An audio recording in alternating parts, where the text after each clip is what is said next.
y a nombre del Centro de Capacitación Carso les damos la más cordial bienvenida.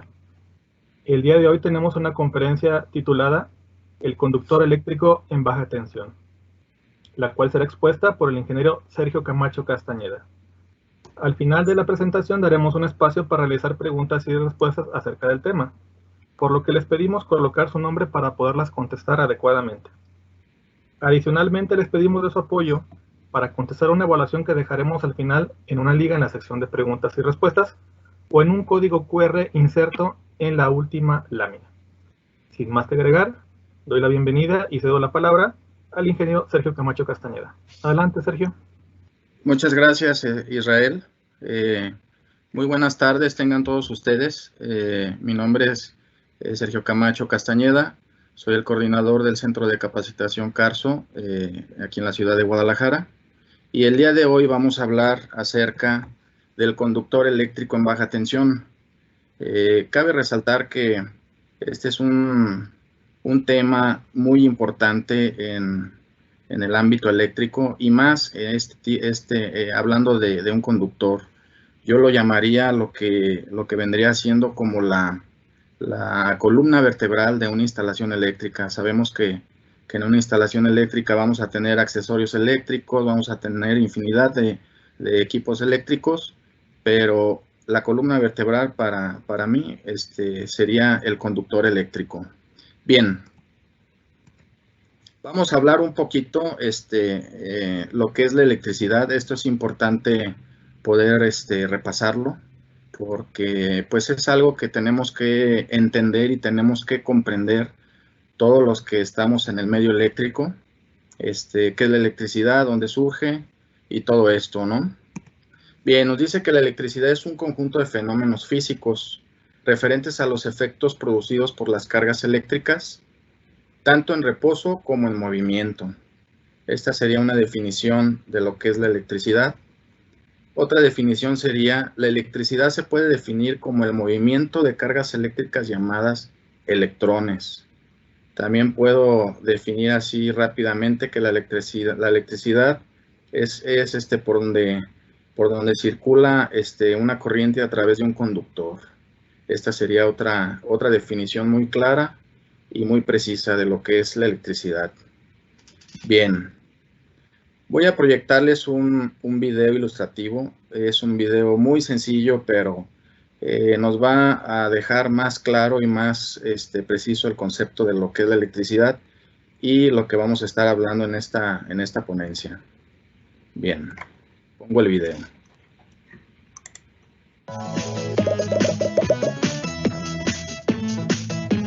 Hola, ¿cómo están? Hoy aprenderemos todo sobre la electricidad. ¿Qué tienen en común tu cuerpo y el metal? Fíjate. Mati, ¿qué ocurrió que tienes esa cara? Es que mi mamá me regañó. ¿Por qué? ¿Recuerdas la tormenta de ayer? Oh, sí, fue terrible. Bueno, en mi calle cayeron muchas ramas de árboles y una de ellas cortó un cable de electricidad. ¿Y por qué te regañó tu mamá? Porque íbamos caminando, vi un cable en el piso y para mostrárselo a mi mamá corrí para levantarlo. Y justo antes de que lo toque, mi mamá me gritó tanto que me dejó helado. Es que el cable te podía haber transmitido electricidad. ¡Qué distraído eres! ¿No recuerdas lo que contó la maestra el otro día cuando hablábamos de la electricidad? Maestra, hoy en el patio se cortó la luz. No se cortó, solo se quemó una bombilla. ¿Qué sucede cuando se corta la luz? ¡Qué pregunta interesante! Primero pensemos entre todos qué es la electricidad. ¿Alguien puede decirme qué es la corriente eléctrica? Es algo que corre adentro de los cables. Bien, pero la corriente eléctrica no solo corre por adentro de los cables. También hay materiales por los cuales puede circular la electricidad. Es decir, que conducen la electricidad muy fácilmente y por eso se lo llama buenos conductores. Hay buenos conductores y malos conductores.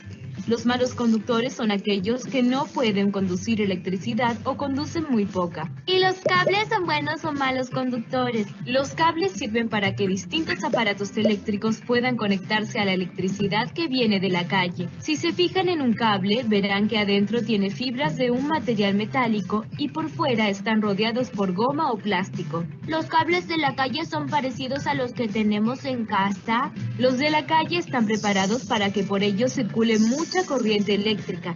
Imaginen que son los cables que llevan electricidad a vecindarios enteros. Pero sean de la calle o de nuestras casas, los cables tienen adentro un material que es buen conductor, por donde circula la electricidad, y por fuera un material que no conduce la electricidad, que es la parte de goma. ¿Y esa goma que tienen no deja que la electricidad se escape? Exacto. Y eso es porque la goma o el plástico no conducen la electricidad. Entonces, esa electricidad no tiene otra opción más que viajar por el metal conductor que está adentro. Por eso también a esa goma que recubre los cables se la llama aislante, porque aísla a la electricidad dentro del cable y no la deja escapar. ¿Y si no estuviera la goma, qué pasaría? Si los cables no estuvieran rodeados de ese aislante, la electricidad se escaparía para los costados. Entonces, no llegaría nada a las casas. Además, sería muy peligroso porque cualquiera que los toque podría quedar electrocutado. Entonces nuestro cuerpo es conductor, porque si hay que tener tanto cuidado con la electricidad, es porque por nuestro cuerpo puede correr electricidad, ¿no? Tienes razón, Mati, no lo había pensado. Y para evitar que corramos peligro, es que debemos tener cuidado de no tocar cosas que tengan electricidad, como los tomacorrientes, los cables sin aislante, el interior del portalámparas o cables caídos después de una tormenta. Es que era peligroso. Hay que tener mucho cuidado con la electricidad. ¡Qué bueno que la mamá de Santi estaba ahí! Recuerda clicar aquí para suscribirte y respóndenos. ¿Alguna vez alguien te salvó? ¡Ah! Y un saludo grande a los hermanos Mijael y Antonella Petenon. Gracias por acompañarnos. Muy bien. Como vimos en este video, nos habla muy claro y está muy entendible lo que viene siendo la electricidad, por dónde conduce y cuáles son los riesgos, ¿no? Esto es algo importantísimo de lo que siempre se tiene que estar hablando cuando se tocan los temas eléctricos. Ante todo, la seguridad de todo aquel que está manipulando la energía eléctrica, ¿no? Ok, espero y con este video les haya quedado más claro todavía lo que es la electricidad, y pues ahora sí que con estos niños, la verdad nos lo explicaron con peras y manzanas. Bien, vamos a hablar un poquito también, un breve repaso de dónde también nos surge la electricidad, este fenómeno físico que se descubrió, y vamos a hablar del átomo y su historia. Bien, nos dice que en el siglo IV a.C., los griegos establecieron la materia como constituida por átomos, que estaba constituida por átomos. Los primeros trabajos de laboratorio fueron realizados hacia fines del siglo XVIII por el físico inglés John Dalton, cuyas experiencias lo llevaron a definir el átomo como las partículas indivisibles que conservan sus propiedades químicas. Entonces aquí nos habla un poquito de que los griegos fueron los primeros en descubrir que en toda materia había átomos. Bien, continuando un poquito con la historia del átomo, nos dice que hacia fines del siglo XIX, entre otros avances, el descubrimiento del electrón permitió definir su estructura. Esto fue algo también importantísimo que complementó a lo que ya los griegos habían descubierto. El átomo está constituido por un núcleo conformado por protones que tienen carga eléctrica positiva y por neutrones que tienen carga eléctrica neutra. Neutra nosotros le vamos a llamar o lo vamos a definir como positivo o negativo. Bien. Aquí nos dice que el átomo rodea al núcleo una envoltura de electrones de carga negativa, cuyo número es igual al de protones en el núcleo. Entonces, estamos aquí hablando que, aparte de los protones y los neutrones que están conformados en el núcleo, vamos a tener en órbita otros elementos que son los electrones, y estos son con carga eléctrica negativa, o con carga negativa. Bien, aquí nos dice que el primer modelo atómico fue dado a conocer por el físico inglés William Thomson, quien explicó la estabilidad de la materia y su comportamiento químico. Ok, entonces definimos lo que es el átomo, que nos dice que la materia está formada por moléculas, de las cuales estas mismas están formadas a su vez por átomos. Átomo significa en griego no divisible. Todos los átomos tienen estructuras similares, pero difieren en tamaño y peso. Alguna vez nosotros en la secundaria, sobre todo, tuvimos alguna materia de química, y que a lo mejor los maestros nos pidieron que compráramos en la papelería una tabla de los elementos químicos, y ahí nos dimos cuenta que cada elemento químico tiene un peso molecular, tiene un número atómico. Entonces, todo esto va relacionado con esto que estamos hablando de los átomos. Y hablando meramente de lo eléctrico, pues bueno, ya estamos dándonos cuenta que al descubrir un átomo, pues empezaron a descubrir que había partículas como los electrones, que estos a su vez, los griegos frotaban algunas piedras de ámbar sobre todo, y pues había un efecto ahí como magnético, ¿no? Que atraía a cuerpos más pequeños. Entonces fue así como empezaron a descubrir lo que era el magnetismo, el electromagnetismo, mucho después. Ok, bien, continuando un poco, nos dice que la composición del átomo, como ahorita estamos hablando, que están formados por tres partículas, ¿no? Que son protones y neutrones dentro del átomo del núcleo, y en la parte de afuera, que es donde tenemos nosotros las órbitas, vamos a encontrar los electrones, ¿no? Estos son los con carga eléctrica negativa, y estos son los que van a estar girando y van a estar haciendo que se muevan dependiendo la carga. Nos dice que son excesivamente muy pequeños y muy ligeros. Siempre están girando alrededor del núcleo. Ok, entonces con esto yo creo que nos queda claro desde qué inicios pues, se venía ya conociendo lo que era un electrón. Bien, y aquí tenemos una imagen. Tenemos una imagen de lo que es el electrón. Tenemos el núcleo, que está conformado por protones y neutrones. Le voy a poner aquí el puntero para que podamos visualizarlo mejor. Aquí lo estamos viendo, ¿no? Y tenemos estas órbitas que van a estar girando alrededor del núcleo, y van a estar conformadas de los electrones con cargas eléctricas negativas.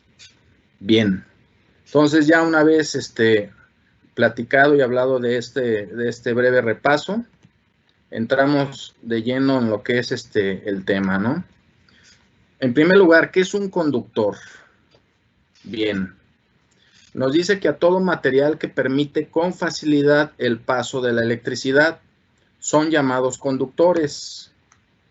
El flujo de electrones necesita un material como el cobre o el aluminio en metales que permitan por su medio un fácil desplazamiento de los electrones. Ahorita vamos a platicar un poco de esto.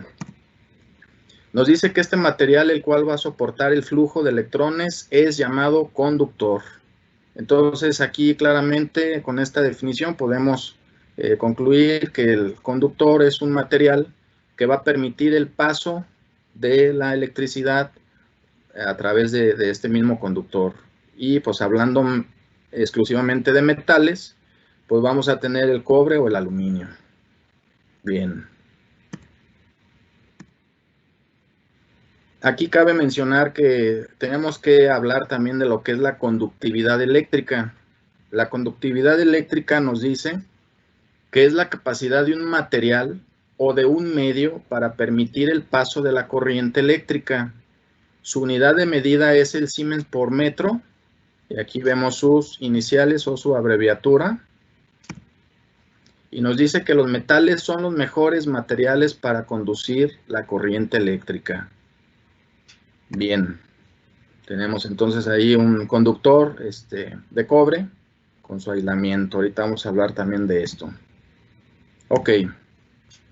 Aquí tenemos una tablita de metales conductores. Nos dice que la siguiente tabla nos muestra la conductividad eléctrica y la resistividad a una temperatura ambiente de 20 grados de varios metales. Entonces tenemos esta tablita donde vemos que en primer lugar vamos a tener la plata con una conductividad de 0.6305 y una resistividad de 0.0164. Y en segundo lugar tenemos el cobre, que es el metal estrella para poder tener un conductor eléctrico. Y ahí vamos a tener también el oro, que el oro también es un metal con una alta conductividad.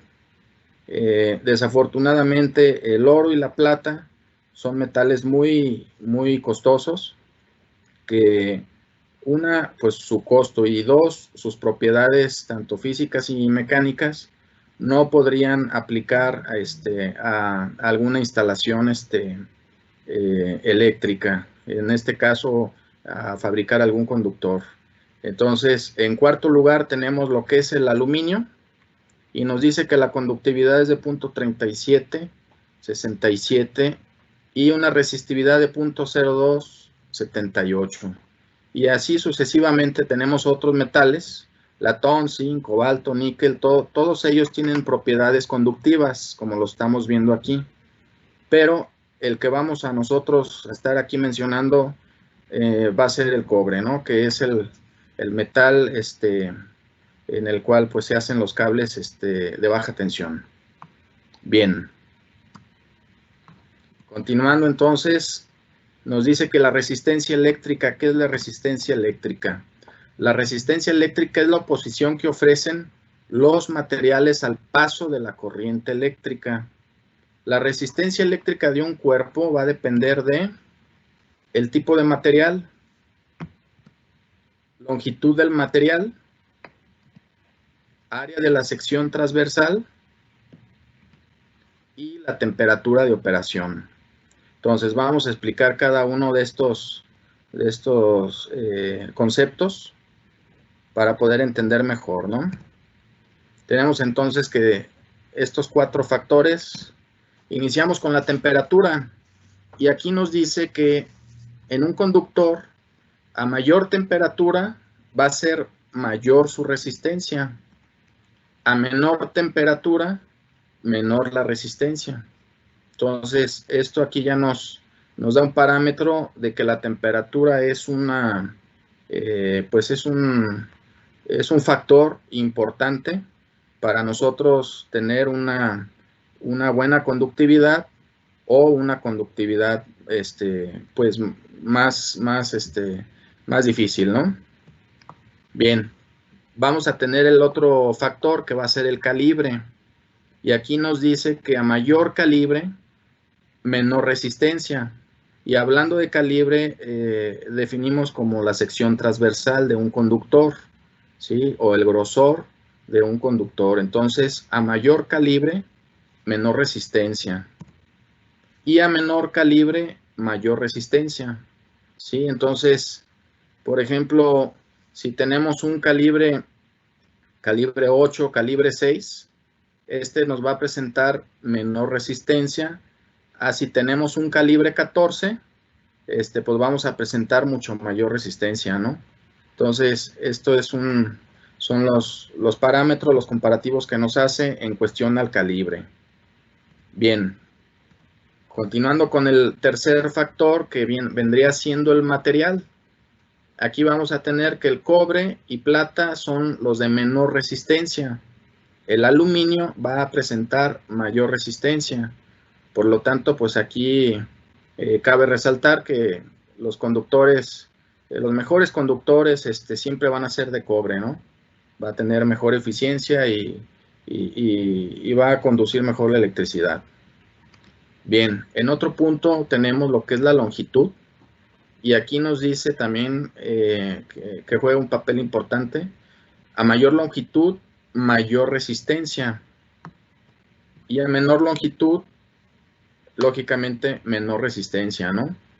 Entonces, estos son los 4 factores que nosotros vamos a tener y que debemos de considerar para un sistema eléctrico, ¿no? Para un cableado. Ok. Bien, el cobre como conductor. ¿Qué nos dice entonces? Vamos a ver las características que presenta el cobre en un conductor. En primer lugar, una elevada conductividad eléctrica, ¿no? Ya lo estuvimos viendo que está en segundo lugar en la tabla que les mostramos en la lámina anteriores. El cobre ahora sí que es de los mejores conductores que va a presentar esta propiedad. Nos dice que es alta conductividad térmica. Esto también es importante. Resistente a la corrosión. Aquí es importantísimo porque ahora sí que el cobre pues es un metal que muy difícil se va a corroer. Podría decir que es casi nulo que se corroe. Y pues esto nos va a ayudar a que siempre va a permitir el paso de la corriente a través de los accesorios, ¿no? O los aparatos eléctricos. Es muy maleable. Esta es otra propiedad porque el cobre se le puede dar la forma que uno quiera y siempre va a presentar su misma propiedad, no se va a rupturar o no va a sufrir ruptura como otros metales, ¿no? Y aquí vemos un cable desnudo de cobre, ¿no? Bien, continuando con las características, también va a ser muy dúctil.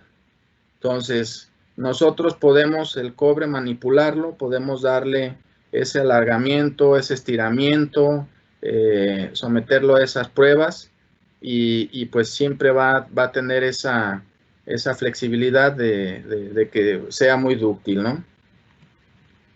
Alta resistencia mecánica, nosotros podemos manipular ese conductor y va a ser muy difícil que se vaya a rupturar o que se vaya a quebrar, ¿no? Bien, otra propiedad que tiene es que no es magnético.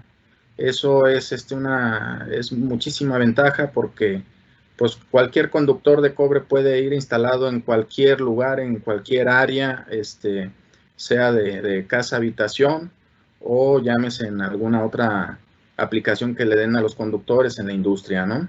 Entonces esto es también un beneficio, que no es magnético. Es fácilmente soldable. Aquí yo me traslado un poquito, pues número uno, yo lo he visto sobre todo cuando hacen tierras físicas con alambre desnudo de cobre, que le aplican ese proceso con pólvora y pues hace la fundición internamente y queda el conductor pues ahora sí que súper soldado, ¿no? También lo he visto mucho en el campo, en la cuestión de fontanería. También la tubería de cobre se utiliza muchísimo para el agua y ofrece muchas propiedades, ¿no? El cobre cuando se transporta agua. Entonces, aquí vemos estas propiedades, ¿no? Bien, el otro punto importantísimo es que se cumple con la normatividad vigente. Aquí cabe mencionar un poco que bajo norma, todos los cables de cobre en baja tensión están autorizados, están con la normatividad vigente. Hay otros materiales que desafortunadamente los han estado utilizando para la cuestión de baja tensión y que son materiales que no están certificados, no están bajo norma y que por lo tanto esto ¿qué va a ocasionar? Pues va a ocasionar muchos problemas al usuario final.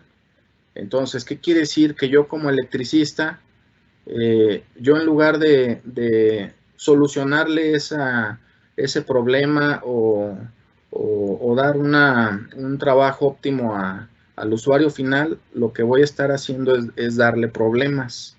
¿Por qué problemas? Porque, pues, en primer lugar, van a ser materiales que no van a estar bajo la norma. Las propiedades físicas de estos materiales me van a estar ocasionando calentamientos, me van a estar ocasionando que los contactos o donde se vaya a conectar algún accesorio empiece a sufrir alguna corrosión, algún efecto químico. Entonces, todo esto son puros problemas que vamos a estar ocasionándole al usuario final. Y por consiguiente, pues ahora sí que la seguridad de las personas que ahí habiten, ¿no? Que se pueda ocasionar algún incendio, un corto, y pues esto nos puede llevar a consecuencias fatales. Entonces sí quería mencionarlo, así tal cual. Bien, tenemos entonces aquí estos conductores de cobre con su aislante, ¿no?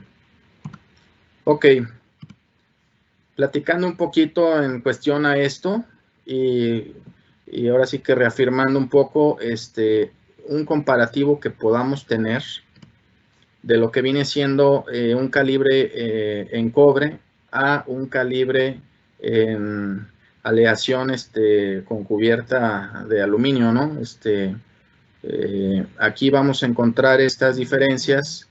Por ejemplo, en calibre 16 en cobre, AWG, que es la medida que usamos en calibres, a diferencia de un CCA que vendría siendo un 14, ¿no? Entonces, si lo que usamos aquí nosotros para que nos indica la norma que en una casa habitación el calibre 14 es el adecuado, pues imagínense aquí en un CCA se tendría que meter un calibre 12, o sea, un calibre pues más grueso, ¿no?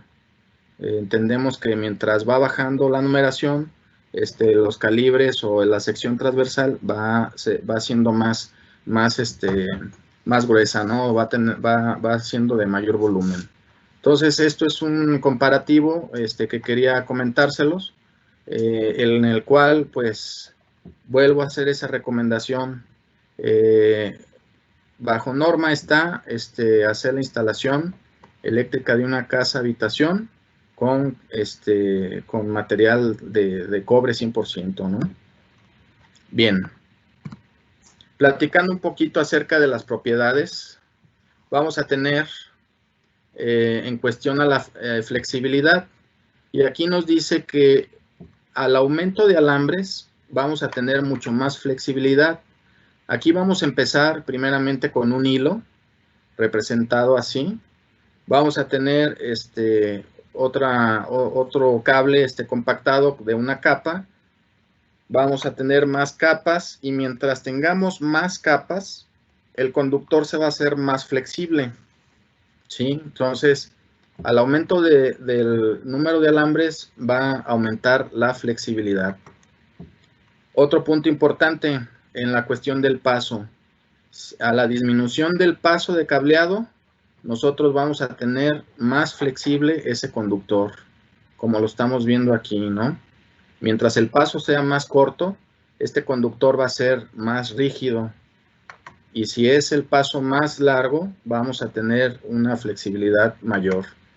Y la otra propiedad sería el calentamiento de ese conductor. Mientras más calor le tenga el conductor, va a ser más flexible. Entonces, esto es en cuestión a la flexibilidad de los conductores. Bien, tenemos aquí la otra, esta otra lámina que nos dice clases de cableados. Aquí nomás cabe resaltar lo siguiente, que en las clases de AA y A, aquí van a ser cables meramente desnudos y para puestas a tierra, y esto nada más, estos tipos de clases los utilizan para las líneas aéreas, que se van a estar, que va a manejar nuestro suministrador, que es Comisión Federal de Electricidad. Bien, tenemos las otras clases, que es B, C y D. Estas clases ya son aislados, ya tienen su aislamiento, y vamos a presentar dependiendo el compactado. Bien puede ser de 7 hilos, bien puede ser de 19 hilos, de 37 o hasta 61 hilos, ¿no?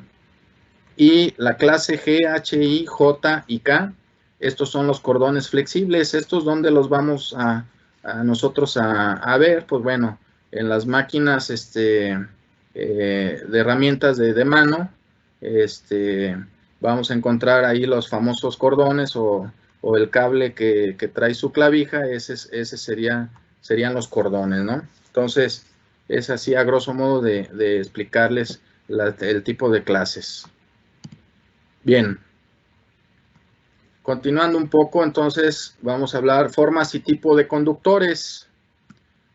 Como estábamos hablando ahorita, anteriormente, tenemos lo que es el alambre, que el alambre es un solo hilo, ¿sí? Alambre, un solo hilo, cable, varios hilos. Entonces, tenemos aquí un cable compactado, tenemos aquí un cordón. Este cordón no está compactado, si se fijan, nada más se le llama bonchado, y bonchado es nada más unir todos los hilos. Y vamos a tener el otro tipo de cable, que es el calabrote, que van a ser varios cordones bonchados en este cable, ¿no? Y aquí hay otros tipos de cables, que estos ya no toca hablar, porque ya son para otras aplicaciones, no para baja tensión. Ok. Continuando un poco, nos dice tipos de conductores. Entonces, hablando un poco de lo que es el alambre, que es un conductor unifilar sólido, se fabrica principalmente del 44 al 8 AWG.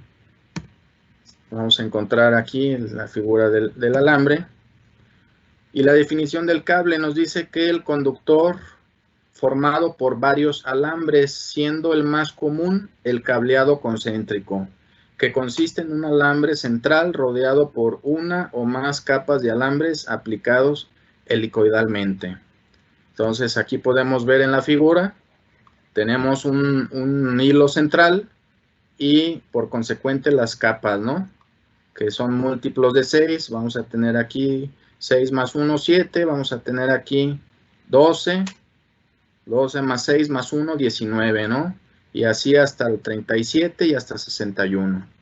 Entonces, este va a ser el cable en esta, así como nos lo define. Ok. Bien. Continuando entonces, tipos de conductores. Vamos a hablar de los cordones flexibles. Y nos dice que son conductores formados por una gran cantidad de alambres, lo que les da mayor flexibilidad que a los cables. Los alambres no tienen una formación especial por capas, es decir, son boncheados. ¿Sí? Lo que ahorita les estaba explicando. ¿Sí? Ahí tenemos entonces una ilustración, una imagen. Ok. Continuando entonces con el otro tipo de conductor, que es el calabrote, formado por varios cordones flexibles. Dice que se construyen en forma similar al cable concéntrico, solo que en lugar de alambres son bonches, los que se cablean, o sea, es un cable de bonches. Entonces, aquí vamos a tener el otro tipo de cable, que es el calabrote, ¿no? Bien, tenemos ahí una imagen. Continuamos. Bien, vamos a hablar de los aislamientos. Esto es algo importantísimo y sobre todo cuando nosotros vamos a seleccionar un conductor, un cable, pues ahora sí que como usuarios pues tenemos tenemos que tener en cuenta pues, la calidad, ¿no? La calidad del material que vamos a instalar en nuestra casa, ¿no? Y vamos a hablar de lo que es el aislamiento. Bien, nos dice que los materiales que ofrecen gran resistencia al flujo de los electrones son llamados aislantes. Un aislamiento es un material que no conduce la electricidad bajo condiciones normales. Este aislamiento puede ser de tipo termofijo a base de etileno propileno, las iniciales EP, o de polietileno de cadena cruzada, XLP. Bien, si recuerdan un poquito en el video, nos tocaron este tema que fue algo importante, que nos lo explicaran así con peras y manzanas, donde en el video pues, nos habla del aislante, que es un material que no permite que la corriente salga, sino que se va a través del mismo conductor, ¿no? Bien, nos dice que el aislamiento tiene la función principal de soportar la tensión aplicada y separar el conductor eléctrico de partes puestas a tierra. Es de un material generalmente plástico a base de policloruro de vinilo y sus iniciales son PVC. Entonces, cable de baja tensión, vamos a encontrar este tipo de material o este tipo de aislante, el famoso PVC, ¿no? Y aquí tenemos una imagen de los aislantes sin el metal, ¿no? Sin el cobre. Bien. ¿Qué es un aislador? Un aislador es un material que no conduce electricidad bajo condiciones normales. Muchos compuestos no metálicos son aisladores. Aquí tenemos una imagen de un aislador tipo carrete y su material viene siendo la porcelana, ¿no?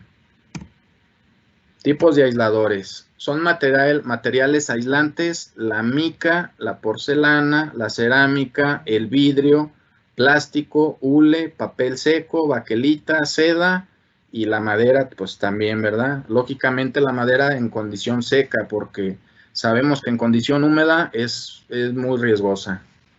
Bien, nos dice que no todos los aisladores son iguales en sus cualidades aisladoras. Aquí tenemos el PVC o plástico, tenemos el vidrio, que aquí lo estamos viendo en estas líneas de transmisión, que aquí lo utilizan este tipo de aisladores, ¿no?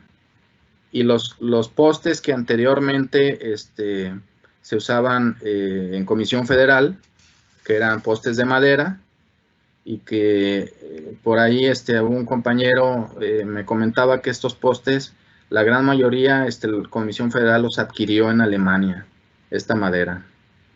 Bien, hablando un poquito de los aisladores, nos dice que la porcelana es uno de los mejores aisladores usados actualmente. Se usa sin excepción para aislar las líneas de transmisión de alto voltaje y no pierde sus cualidades aislantes a pesar de los altos voltajes. ¿Sí? Entonces, en las líneas de transmisión, distribución, va a haber voltajes de 100 a 400 kV. Como consecuencia, la corriente sigue fluyendo a través de los cables. Bien, y tenemos ahí diferentes tipos de aisladores en porcelana, desde los carretes hasta ya para líneas de transmisión y distribución. Ahí estamos viendo otra imagen con mismos aisladores para retenidas también, para líneas de media tensión. Ok. Bien, clasificación por tipo de aislamiento. Esto es importante también conocer. Nos dice que los aislamientos de tipo seco son compuestos cuya resina base se obtiene de la polimerización de determinados hidrocarburos. Según su respuesta al calor, se clasifican en dos tipos. Vamos a tener los termoplásticos y los termofijos.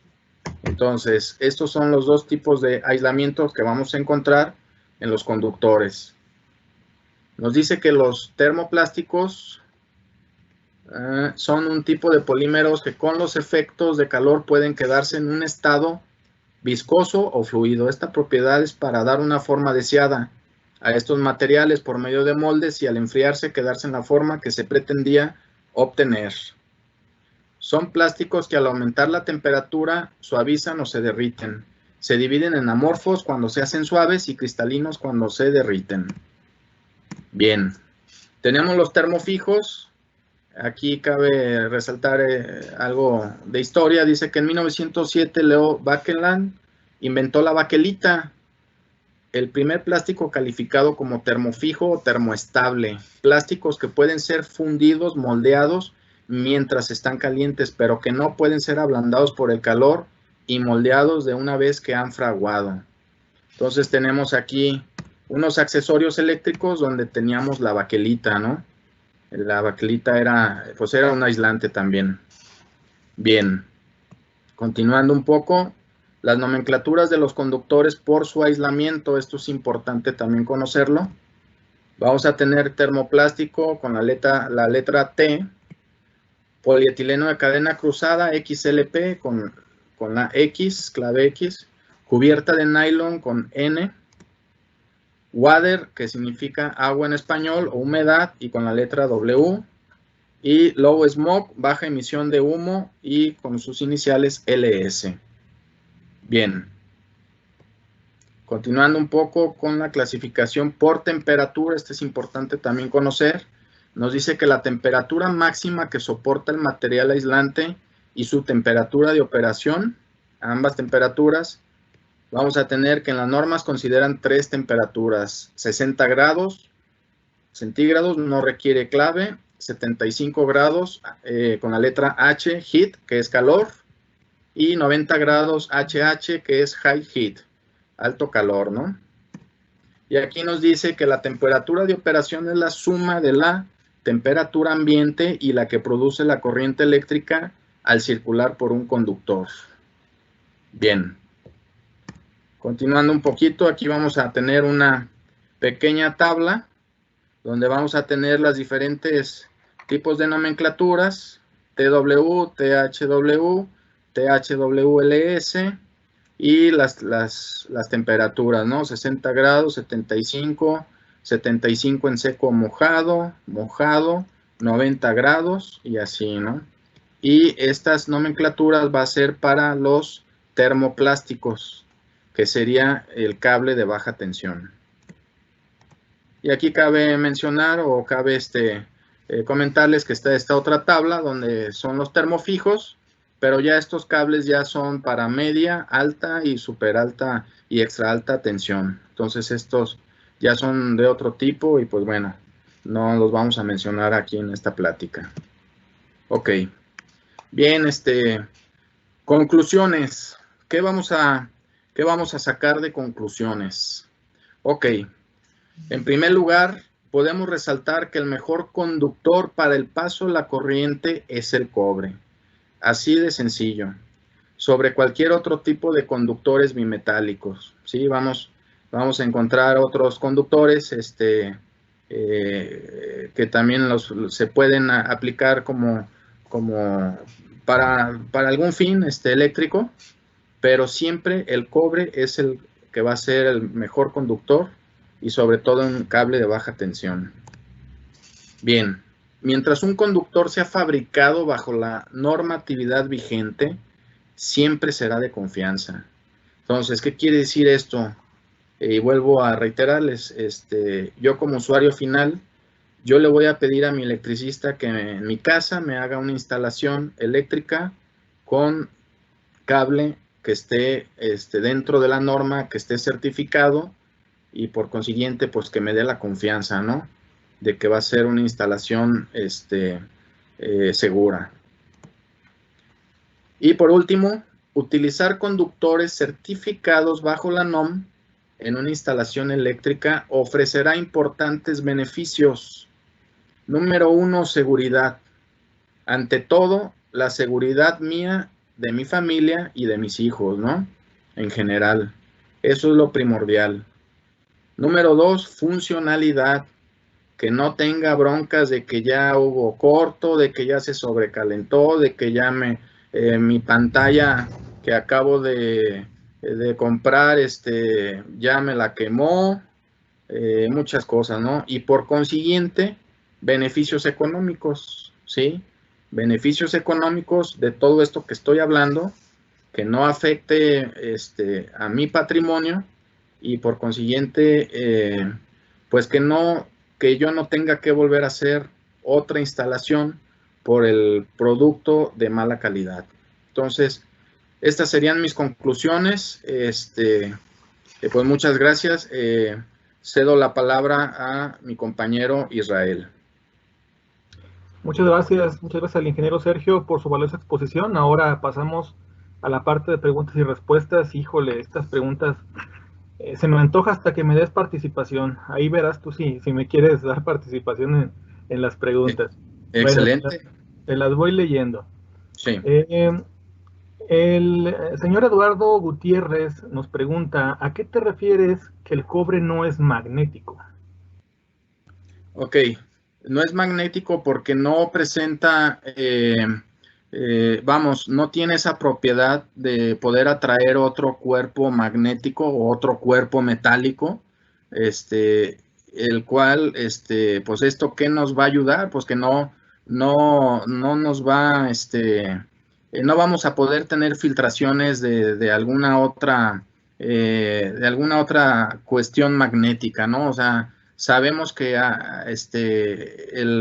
el cable de baja tensión siempre va a estar siempre conectado a lo mejor a una bomba, que a lo mejor esa bomba trae un motor, puede presentar algún efecto magnético y por lo tanto al cable, al cobre no le va a afectar en lo más mínimo.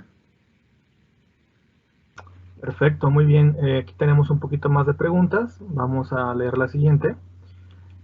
Harry Solórzano Duarte pregunta, ¿cómo diferencias entre dos cables?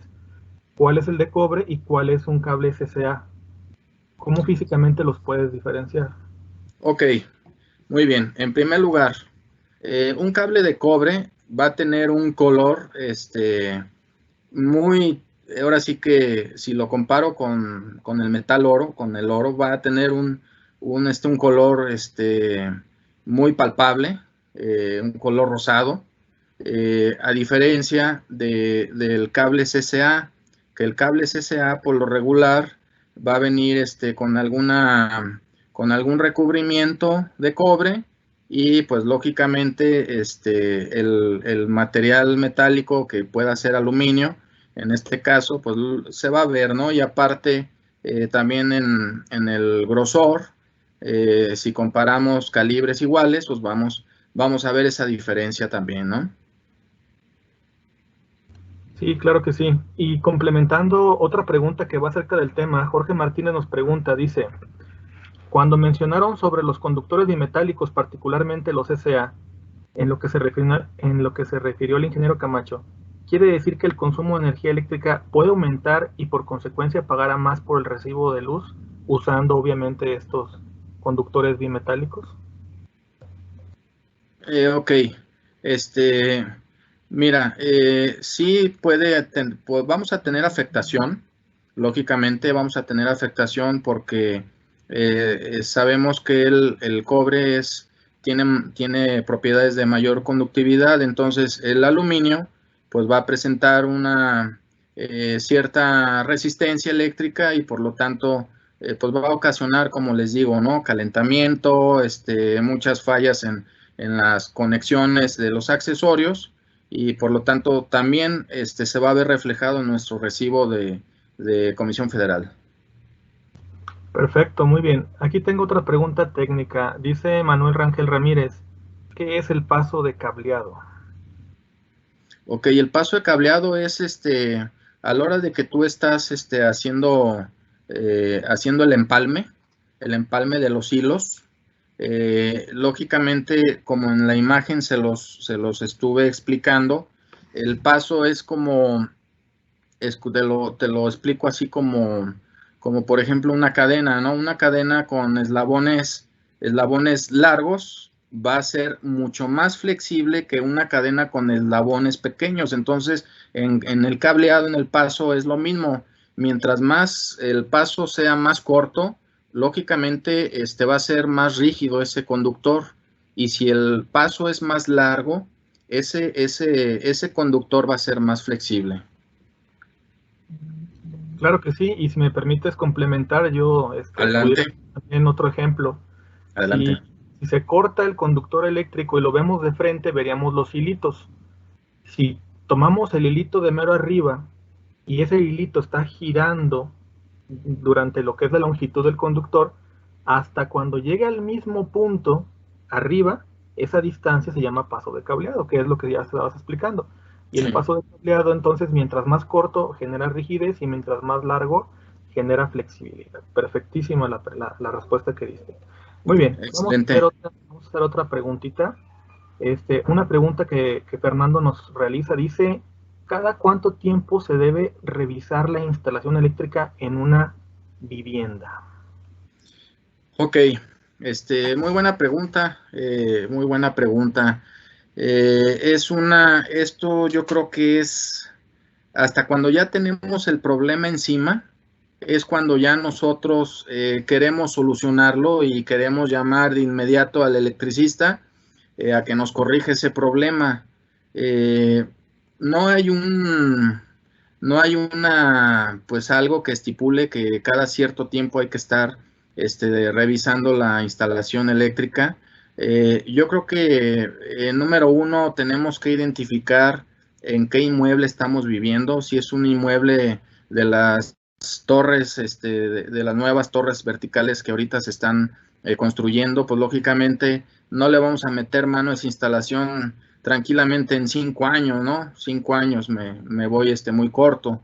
Pero cuando ya estamos en una casa habitación que sabemos que tiene más de 20 años de construida, yo creo que sí es importante el poder darle un mantenimiento o darle una revisada. ¿Por qué razón? Porque entendemos que los conductores tienen cierta vida y que lógicamente el aislante pues también puede llegar a resecarse, puede llegar a sufrir ruptura, puede llegar a haber fugas de corriente y pues eso nosotros lo vamos a detectar inmediatamente en nuestro recibo, ¿no? Sí, claro que sí. De hecho, cada 5 años es la sugerencia. Perfecto. Bien, otra pregunta que hace otra persona llamada también Fernando. Dice, ¿qué se debe evaluar? ¿Qué condiciones debe de evaluarse cuando se hace una revisión eléctrica? ¿Qué se evalúa? ¿Qué se revisa en una instalación eléctrica? Ok, ¿qué se revisa? Pues primeramente, pues tenemos que revisar desde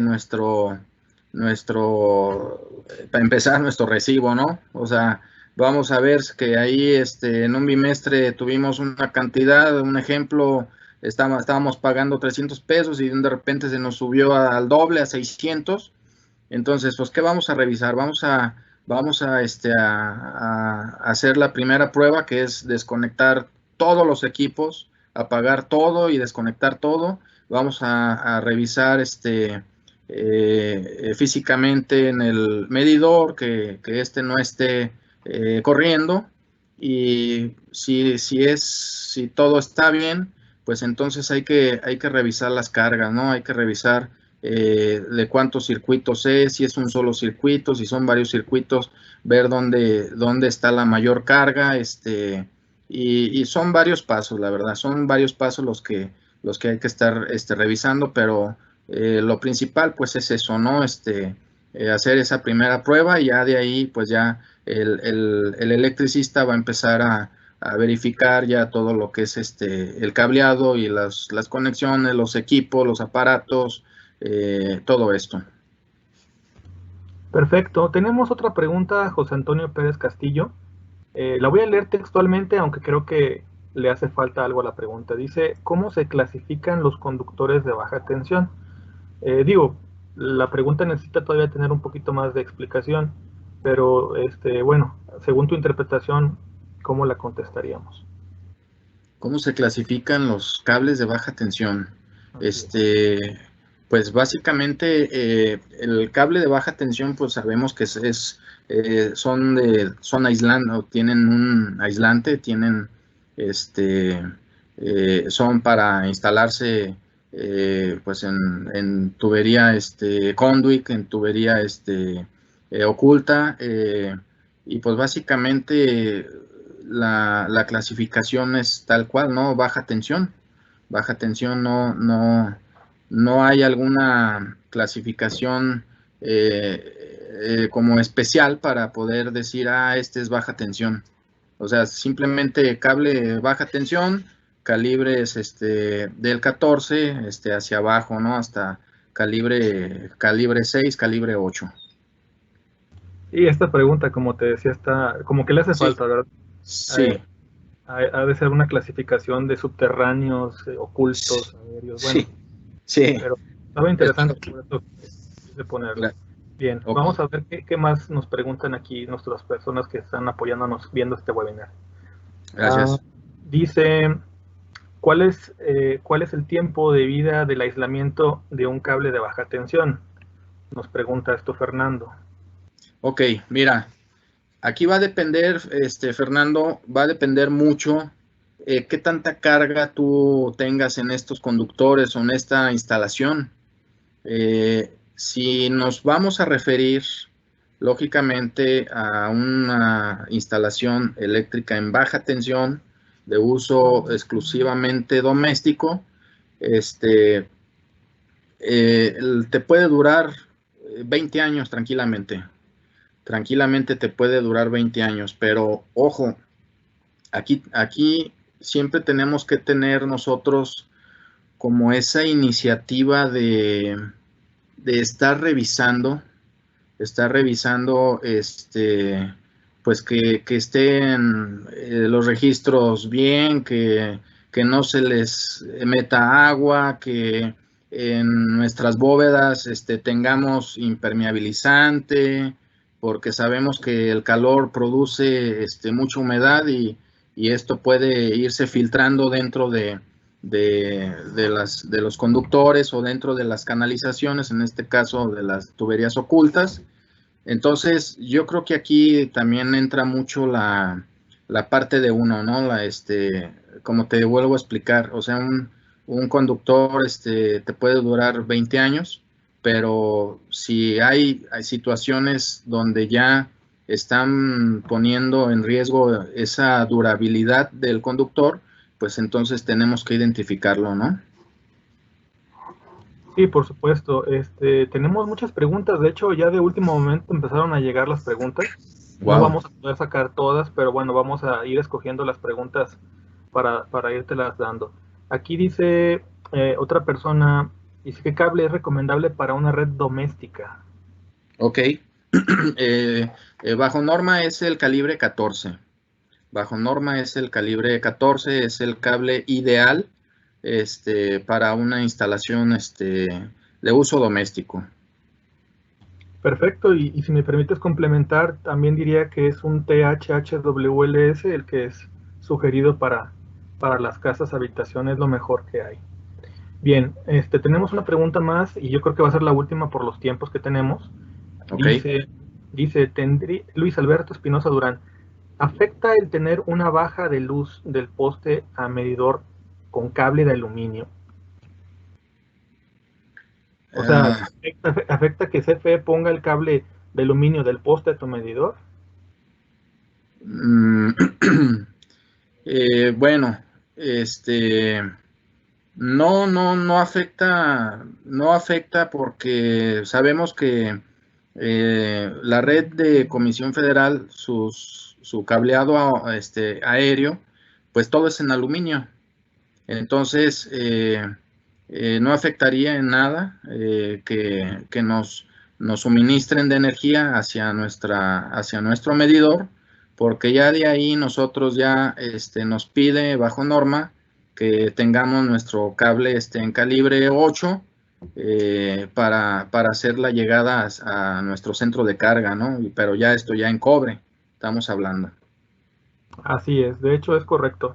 Bien, pues el tiempo lo tenemos encima. Yo creo que vamos a ir cerrando ya este webinar para respetar los tiempos de las personas que nos favorecen con su atención. Pues muchas gracias Sergio por tu valiosa Gracias a ustedes. Muchas gracias. Y les vamos a pedir de manera muy encarecida que puedan apoyar por favor, en contestar una pequeña encuesta que tenemos ya publicada en lo que es la sección de preguntas y respuestas o a través del código QR que tenemos inserto en la lámina que tenemos aquí ya a la vista. También comentarles que varias personas nos han comentado acerca de lo que es la presentación, a ver si se las podemos compartir.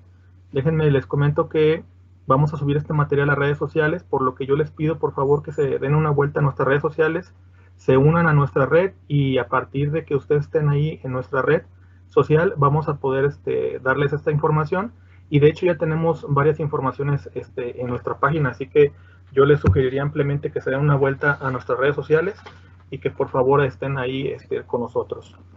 Sin más que agregar, a nombre del Centro de Capacitación Carso, agradecemos a cada uno de ustedes su presencia en este webinar y quedamos atentos para sus preguntas o comentarios en nuestro correo electrónico. Y por favor recuerden que tenemos nosotros aquí a la liga publicada. Por favor den acceso, den un clic, accedan a la encuesta, no se tarda nada. Muchas gracias a todos por su participación. Hasta luego.